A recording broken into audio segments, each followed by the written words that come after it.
This week's Parsha, the famous Ohr Somayach on the Posuk, Lo sire eshol ochicho or seo lidochem. You shouldn't see the ox or the sheep of your brother, that they're lost, can't find the way. V'salamtem and make as if you don't, and pay no attention to it, make as if you don't see it. Instead, you should bring them back. The Rosh HaKodesh says this is talking on a few levels, and one of the levels that is being spoken about is about the spirituality of your fellow Jew. That there is a certain percentage of people that are living animalistically, meaning they are denying that there's another dimension to the human creature, a soul. They're living purely on the level of biology, physics, that man is merely a more complex creature created by that set of circumstances that has created everything else. We instead, of course, understand that there was a creation, Yesh Me'ayin, and there was a Seder in the Bria. Man is put here for a purpose, the Jewish people for a purpose. And so there's an obligation. Just like you have an obligation to your fellow Jew to retrieve his property, and you cannot ignore it. You have to help get it back to him. Similarly, if there's a Jew that's living in a manner, his behavior is a ongoing denial of this level of neshama and what the neshama needs to thrive, to fulfill its potential in its mission here in this ephemeral transitory state of the physical being, you have to help that Jew get it, the connection back to his neshama. Achicha, we find in Sfar Makdoshim, in the Sifrei Kabbalah, the idea that the Rebbeinu Shalom manifests himself, has chosen to manifest himself, and thus manifests himself to his creatures in certain modes. And there is a mode of Avicha, there's a mode of Achicha. The mode of Achicha is when he is inviting us to contribute to impacting the universe, to helping shape the universe. Like Kol Dayan that is done, the Din Emes brings the Shmaitza, Liba the Hilchasa, applies it, then he is a partner in Maisa Breishis. The Rebbeinu Shalom doesn't need partners, has no partners, but the Rebbeinu Shalom has created this mode for us to have this potential to interact as if we are then in that relationship, and the Rebbeinu Shalom honors that creation, as it were, kavayochel.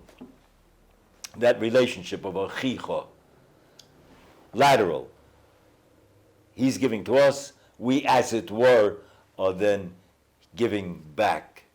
Rebbeinu Shalom doesn't need, but he acts as if he does, so that we can have that potential of contributing, impacting the universe. And then there are situations where he's not part of your world, not part of your community. You don't know him. He doesn't come to Minyan. He hasn't been in the yeshiva.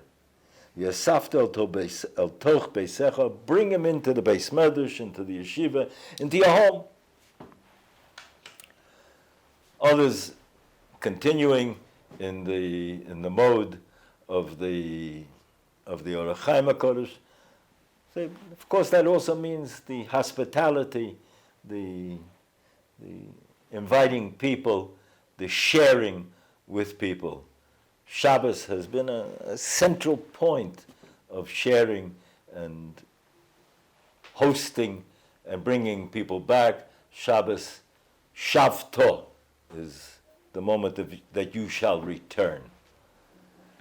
Perhaps some might read into it as well, there's the inevitability of it. It's Beito Achishena. Either it's going to happen in its time, or I'll make it happen earlier. The Rebbeinu Shalom can make the ultimate Gula happen earlier if we kick in. Like the Medrash Rabbah in Breishis that says that ultimately the talks about the Abagolius, and there was darkness over the deep, and the Ruach hovers over the deep. Says the Medrash, is the Ruach of Mashiach.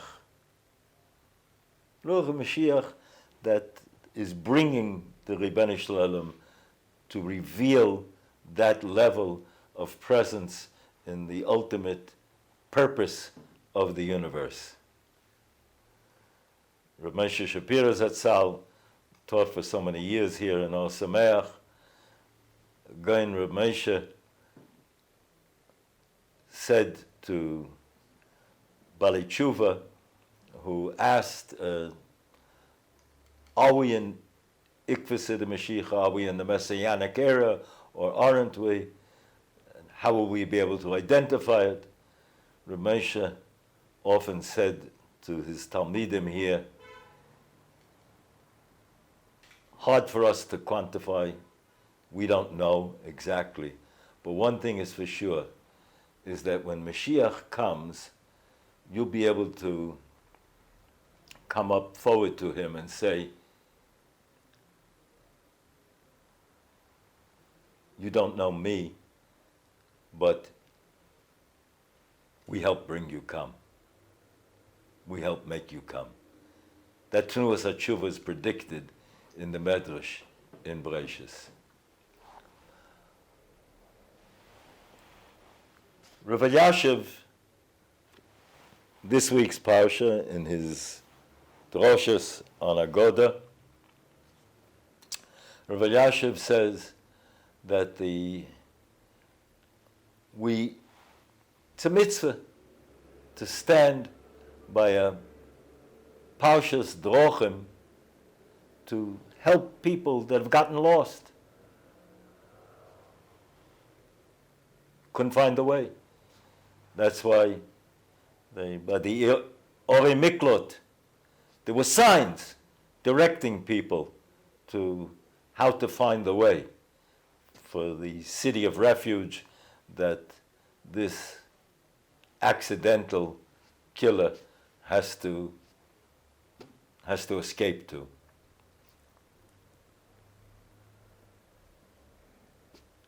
There is an observation that's made that for the Oilei Regel, for those who were coming for Yontif, there were no signs.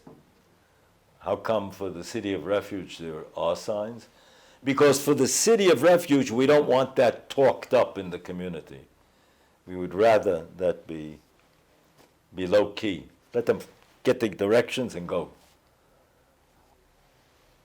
The Oilei Regel, we want that publicized, discussed, talked about. We would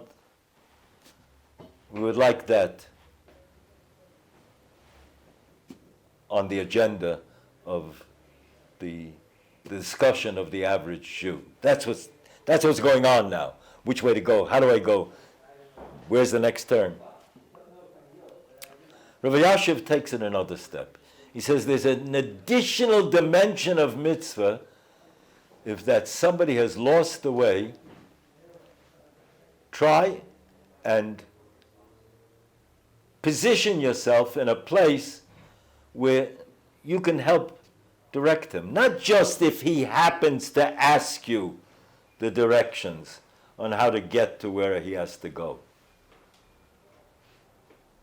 Not just to be, but position yourself. That's another level of the mitzvah. We're coming to a time where we're going to read Dirshu Hashem Behimotzoi. The Ribono Shel Olam reveals another level of his presence in the Bria. Another degree of accessibility. Another curtain has been removed, and then gives us the possibility of sensing that presence through our eyes, ears. It's as if we have been taken out of darkness into light, and suddenly it's more clear. Says Rabbi Yashiv, similarly, there is a mitzvah of lihidomos b'tochov to emulate the Ribono Shel Olam's midas. We can't emulate the Ribono Shel Olam essentially, but his midas, how he shows himself in the world. That is instructive for us. It's teaching us something. Mahu racham, as he's merciful, so you have to be merciful, etc. Similarly, we have to make ourselves accessible. We have to make it known. We have to make people aware that there's an alternative to living animalistically. That there was a Maimed Asina, and you're part of it. They're going to respond, a certain percentage of them, when this awareness is made to them. And it's your mitzvah of lidomos b'drochov to make yourself available and accessible to have them know that this option exists. Might be compared to as a Chazal say that in the war with Amalek, Moshe Rabbeinu goes up on the Har, Yeshua goes to lead the battle, and Aaron and Hur hold his arms up. When Moshe's arms were held up, then Klal Yisrael won. It was his tefillas, and they had to support his arms so that there shouldn't be a loss on the battlefield. Mashal asks that Moshe Rabbeinu's davening, we're told. Tefillah is mimamakim, it's going down. How come Moshe Rabbeinu went up on the Har? He went up on the mountain. Should have gone down to a lower place. There are some shuls today. There's a shul in Lakewood, Rabbi Lefkowitz's Kailul, and Beit Knesset, and the Aguda in Baltimore will have a depression where the Chazan stands, because that was a minig for a long time, in order to reflect this idea of going down in order to daven, giving us a sense of the humility and the distance between ourselves and the Beirei. So how come Moshe Rabbeinu is going up on the mountain? Says the Mashal, sometimes that the preferred situation of going down is a luxury we can't afford. And we have to pay the price of going up to call more attention, to use visibility, high profile, in order to communicate. Sometimes that's a factor in Kiruv too. That challenge will always be not to let the packaging overtake the content. But we need to use whatever instruments are available to let those people who are living with a non-spiritual dimension to become more aware. That is, says Rav Elyashiv, Yorech Chatoim Baderech. What David HaMelech says, directing those who are still b'vchinas Chatoim, Choitim. Baderech, they're only Baderech. The beginning, taking one step and then another step, incremental steps, slowly. Rav Meir Simcha, in the Parsha of Tshuva, notes that first pasuk says, "V'shavta v'ashevosa elevavecha," should return to your heart. Only then, in next pasuk, it says, "V'shavta ad Hashem Elokecha," you return to Ribbon Shalom. Says Rav Meir Simcha, we're going to see in Ikvus de Mashiach a developmental process. Step one, Jews will return to their heart. They'll return to that which is ingrained, embedded, a certain sense of kinship, affinity to each other, to your fellow Jew.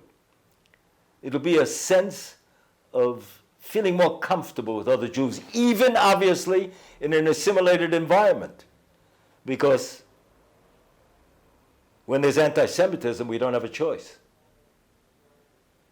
When there's overt anti-Semitism. When there's overt anti-Semitism, we're forced into the situation. But even in times when we live with the illusion that there is no anti-Semitism, or that it's in fact inactive, that it's dormant, the anti-Semitism, still then many secular Jews will own up to a sense of special kinship and comfort with other Jews. And that'll lead them to an investigation. Why? How come I feel this way? And they'll begin by process of elimination, considering different explanations for this phenomenon. Until, by process of elimination, they'll come to the conclusion they have to learn to go to the source. And that will bring them v'shavta, and they'll come back to Ribbon Shalom. So step one is that which is ingrained on your heart. What? My kinship, my sense of relationship with other Jews. We stood at Sinai together, it's there. Perhaps then, we might add that is in fact what the Pasuk is alluding to when it says that in fact v'hashevosa elevavecha is again v'hashevosa lo. You're going to return to the Ribbon Shalom this neshama which seems to have gone astray.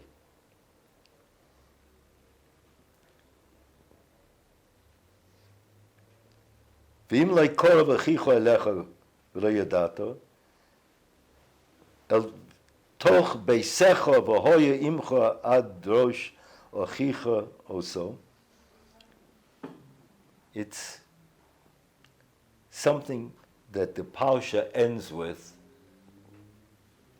chamor, this lost chamor,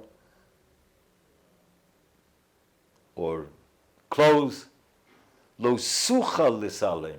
You will not be, you should not, or another way to read it is you cannot. It won't happen. Because when these Jews who sense this inner, intuitive, soul level awakening, when they come to life again, they're going to come knock on your door. They're going to come knock at the Beis Medrash. For some, we're going to have to go up on the mountain, and we're going to have to be high profile to use whatever the skills and technical resources of the door to attract their attention. Some of them and others who will just begin to sense that there is in their makeup something that they can't deny. They cannot ignore the sense of Jewishness that they just won't let them rest quietly. And why? How do they get to that point? For some it's an intellectual, again, supported. Some it's more mystical. But it's a reality on a level that it's genetically built in. Lo suchal. You won't succeed in denying it and ignoring it. It's part of the makeup of the Jew. And because this Jew is like in Russia, we saw and we heard before perestroika and glasnost that there was a sense of Jews awakening, refuseniks, attachment to Eretz Yisrael. But each through some level of inner consciousness without it being promoted over there. It came from the inside out. And that is, as we've said, was another dimension of Mesiras Nefesh under the circumstances that they lived.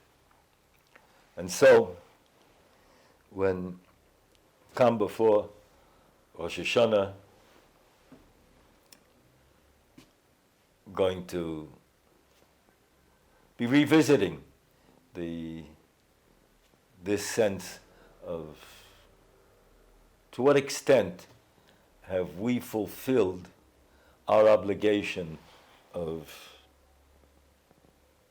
trying to be hospitable,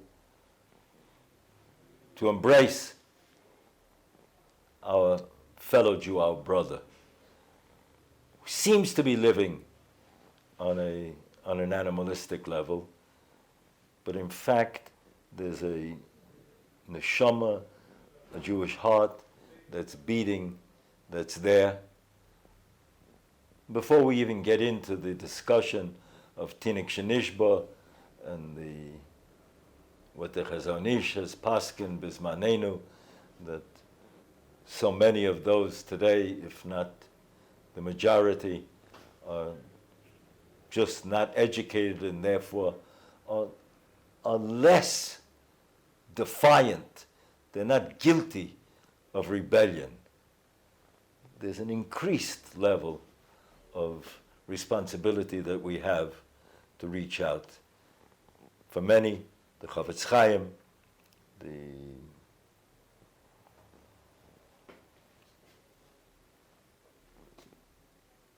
in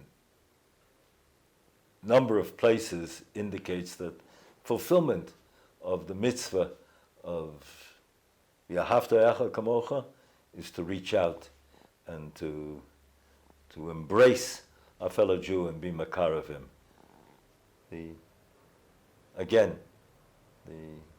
There's a Chillul Hashem when those who could and should be part of our tzibur are not being included. And that's why the Rosh Haran says that we're going to say it on Yom Kippur.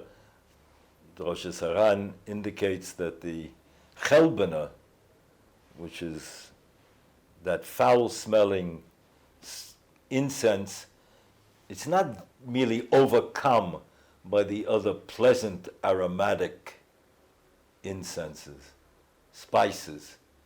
It provokes them to bring me a koach halapol, to express, articulate their potential of being aromatic. And that's why every tainus that doesn't have from Poshe Yisrael, there's something lacking.